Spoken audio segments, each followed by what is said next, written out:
When it comes to ways that we have our success measured, there's the obvious one of money, how much wealth do you have, which you can show with all your wonderful fancy possessions, or how much fame you have, critical, popular acclaim, you can show how well adored you are. And, this is maybe the most crude way to show success.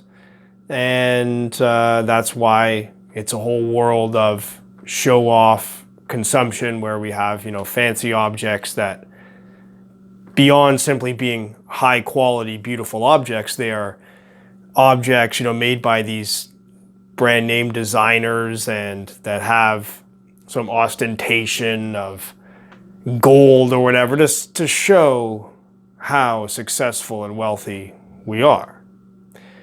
So this is maybe the simplest and most crude way to show what is accepted as success. And it's pretty simple. If you have the money to support it, then you can be this beacon of success. And if you don't, well, you can definitely get into a lot of trouble by getting into debt by purchasing these kind of symbols of success.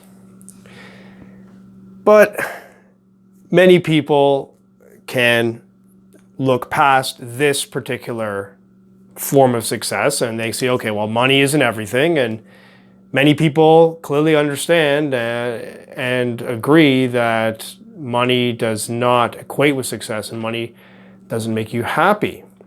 But here's maybe one of the big alternative ways of looking at success that can be a trap of its own. And that's the whole world of people who can say it's about happiness. It's not about your money, your fame. It's about how happy you are. So happiness can become its own measure of success.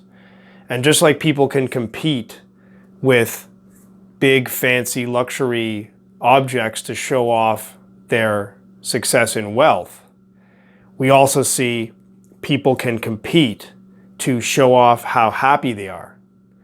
And this has been commented on in social media. People are presenting themselves as happy people. Look how happy my life is. Presenting this picture of a happy life. And then we look at other people's social media and they seem happy, and then we compare our own lives to their lives and see, well, I don't know, that looks pretty good. And we can easily get into this trap of conspicuous happiness, presenting our happiness in a way to advertise our success and receive the appreciation and admiration of others. Like, wow, your life just looks so happy. And it seems like this is its own trap. This is its own hole that we can fall into, where we become so focused on being happy that it almost loses all meaning as like what does it mean to be happy? We present this sort of perfect image and present our lives as being happy lives. And yet everybody has a mix of different feelings. Nobody is happy all the time. Nobody has a perfect happy life. And what's the point of trying to show that we are happy all the time? It seems like it's become like a social standard that the correct state to be in is to be happy.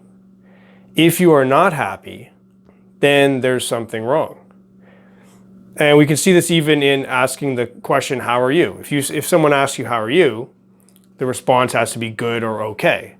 If it's feeling bad, then the follow-up question would be, oh, what's wrong? How can I help? What's the issue? Why are you not feeling happy? And it's just sort of this expected state that we need to be happy. But what if we just imagine that we don't need to be happy? What if it's not necessary to be happy? Of course, it's nice to be happy, but it doesn't seem like something that we need to be in all the time. What if we simply abandon the idea that the default state should be happiness and that any state except happiness is a problem? So I'd be curious to hear what you think of this idea. What would be another way to look at things other than this? Or maybe there's a different way of looking at what happiness is.